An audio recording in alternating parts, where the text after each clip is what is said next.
Everybody, welcome back to the Big Bounce Theories YouTube channel. I'm Trevor and I'm here with Yanick, who is the owner of the Big Bounce Theory. And today our topic is what to know before renting a bouncy castle in Edmonton. Planning a party in Edmonton and thinking about renting a bouncy castle? Don't book anything until you watch this video. In this video, the Big Bounce Theory shares expert tips on what to look for in bouncy castle rental, how to make sure it's safe, and how to get the most fun for your budget.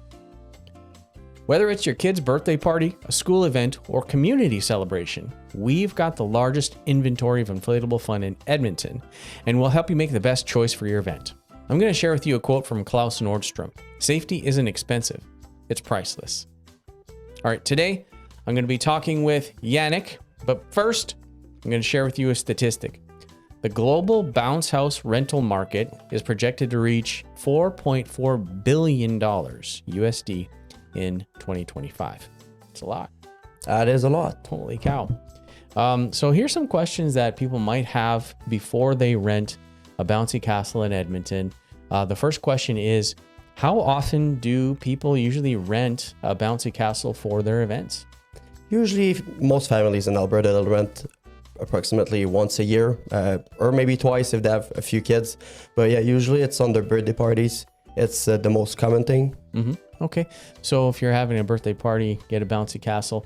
And what are some other things that they can include with a bounce house rental?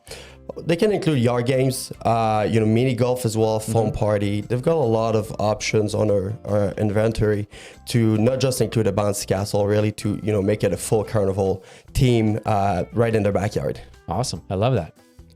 So let's talk about some red flags. So what are the first red flags that people should look for when they're inspecting their bouncy castle rental? So they want to look at cleanliness of the bouncy castle. I think it's very important to make sure that, whatever you're getting your kids into, it's clean and it's taken care of, as well as, staking it down. You want to make sure that your bouncy castle that you have in your backyard or at your event, is properly stake down to the ground, whether it's with stakes or sandbags. Last thing you want is, flying kids 200 feet in the air. And I would probably say as well, like a rule sign.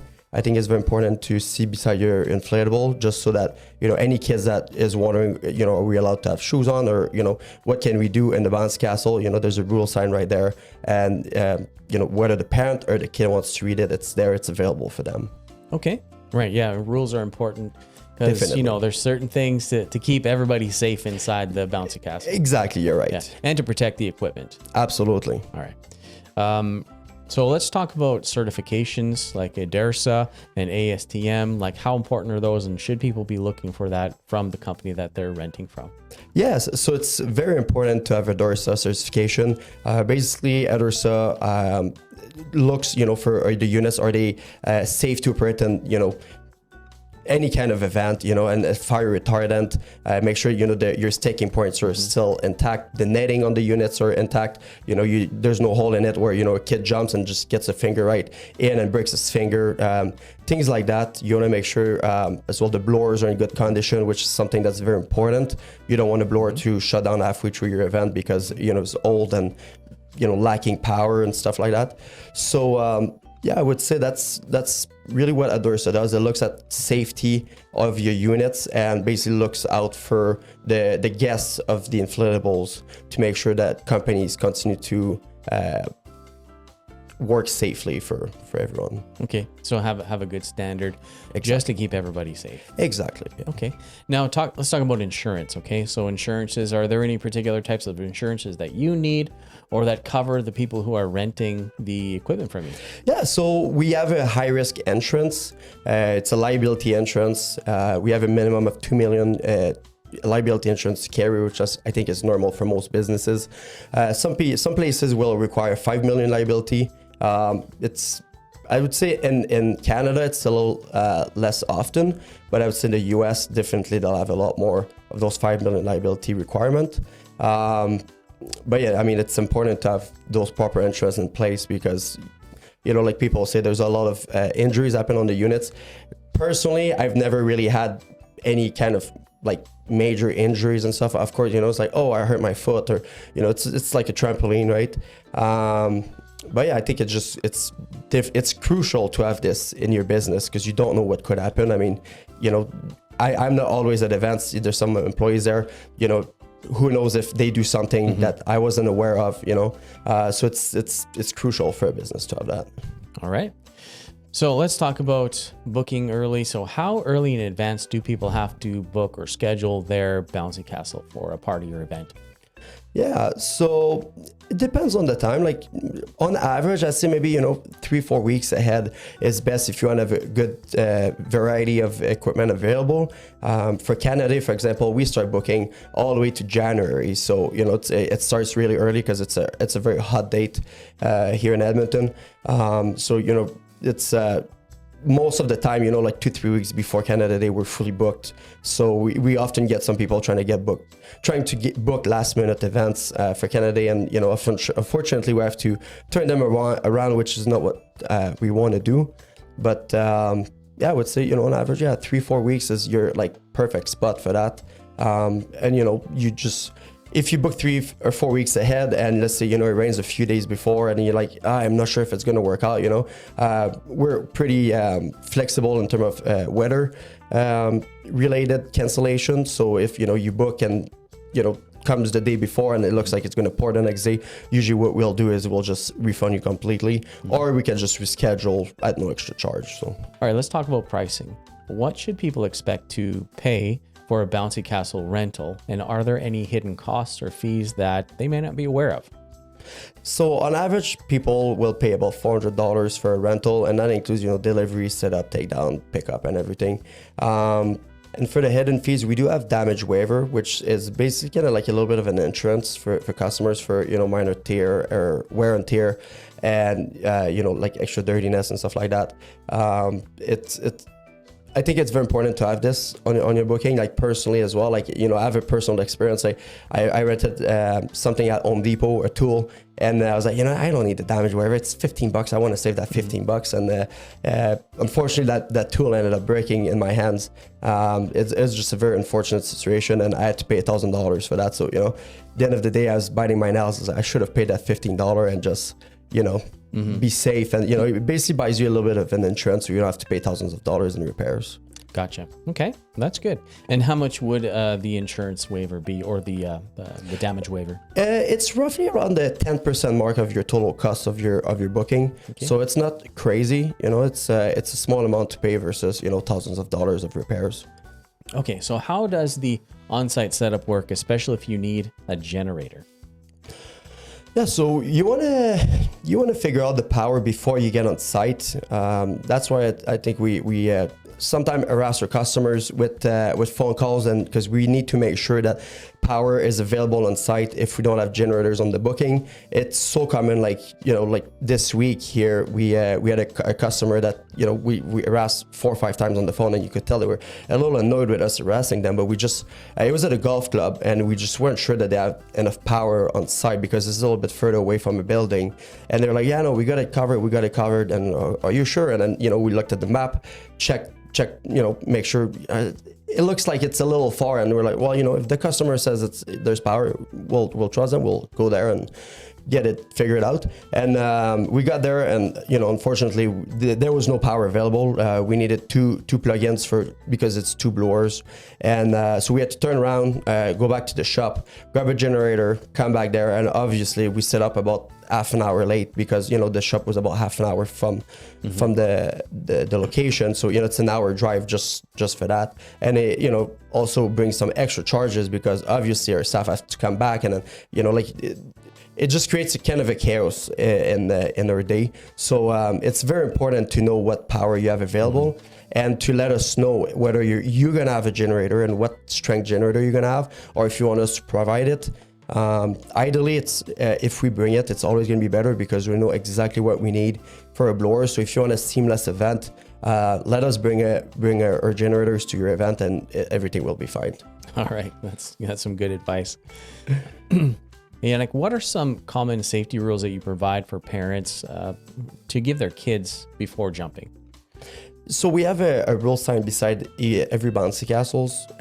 On the rule sign, you'll see no shoes, no food, no drinks, no sharp objects, like so toys and stuff like that. Unfortunately, it's happened, you have a little tractor and there's a sharp pin on it, and then it poked a hole in the inflatable. So you want to try and avoid this as much as possible. Balls are always going to be fine, it's just plastic balls, it's totally okay. But you want to, anything that's sharp or can get dirty, sticky, so like I said, food, stuff like that, you want to try and keep this away. And your jewelries as well is very important, because you don't want your kid to have an earring and then it just pokes right through their side of their head as they fall on the side or anything like that. So very important to read the rule sign beside the inflatables before you enter it. All right, now walk me through a worst case scenario that's happened to you and how you handled it. Yeah, so there was a couple of them. So there's a few years ago, we had inflatables in a lady's backyard, and we left it there overnight, which is pretty rare for us to leave them overnight, just literally for this reason. So we left it there, and overnight, apparently her ex came in the backyard and then slashed with a knife a 3-foot rip on the unit. And then when the lady woke up the next morning, then obviously she tried to inflate it. It wouldn't go, so she was like, what's going on and stuff. And luckily she had cameras, so she was able to see that someone came to her backyard and did that. And then anyway, later on they figured out it was her ex, and then he was probably just trying to harass her or bully her. I'm not sure exactly what, but that was very unfortunate, and obviously the lady had to pay for the repairs, which went up to about $2,000 for that one. And then another one just happened a few weeks ago, where we had a customer that we've had for 3-4 years in a row, and a very great customer, and she got divorced not long ago, and she said, we don't have the same budget as we used to have, and so what can we get? I think it was for the $500 mark, and I know she always got the bigger obstacle courses. So I was like, hey, you know what? I'll do a one-time thing for you, just because I like you as a customer, you've been great and stuff, and I'm sorry to hear that you got divorced.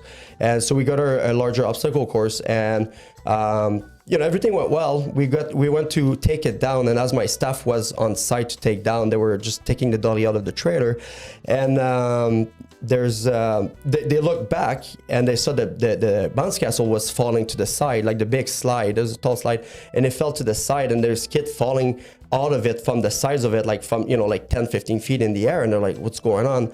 And so basically, as what happened is there was too much weight in the inflatable at once, so too many kids, and they all sided on one side of the unit at the top of the slide, and obviously created too much tension on the corner where the stake was in the ground, and it just ripped the corner completely.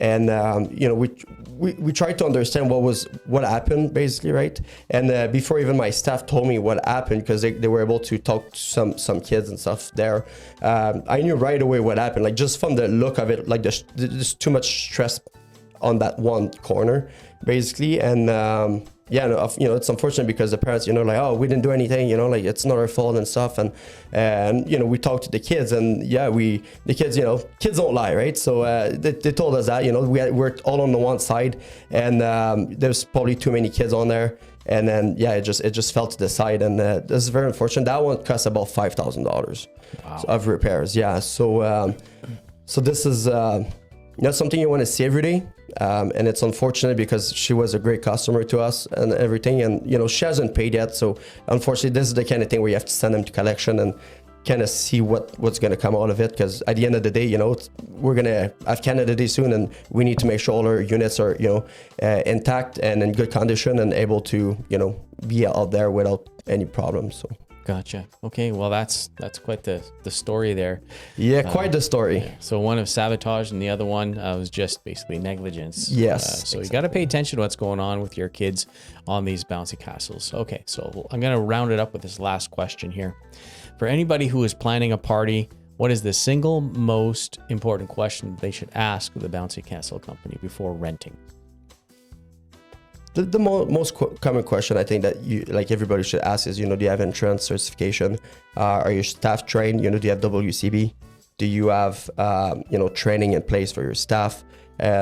things like this. Like there's a lot of companies out in Edmonton or just around the world, you know, they're under-trained, under-staffed as well, under-certified. So it's important to know that, you know, whoever's coming in your backyard or coming to your event is fully certified from every angles, from, you know, entrance to WCB, to certification that your units are in good working condition. This, I think it's really something to do. And also you want to ask the companies, you know, do you charge for delivery? A lot of companies around here, they charge for delivery on top of whatever you see the price on the website. So we don't in Edmonton, anything, you know, basically within the Edmonton city limits, we don't charge any delivery charges. We just think that it's a lot easier for booking. You know, there's no like micromanagement basically, you know, trying to look at every single booking every time they come in. So yeah, you want to make sure that you don't get ripped off, and, you know, make sure delivery is free, because it should be free, because Edmonton, you can get anywhere within 30 minutes. So I don't understand why there's delivery charge for that. Yeah. So there you have it, folks, right from Yanick, who has been operating bouncy castles for a long time in the Edmonton area. And the Big Bounce Theory is one of the top bouncy castle rental companies in the city. Now that you've watched this video, you're more informed, and you know what to ask and you know what to look for in a good bouncy house rental company. So look no further than going to thebigbouncetheory.ca and rent your bouncy house today. Thanks, Yanick. Thank you. Have a great day. Thanks.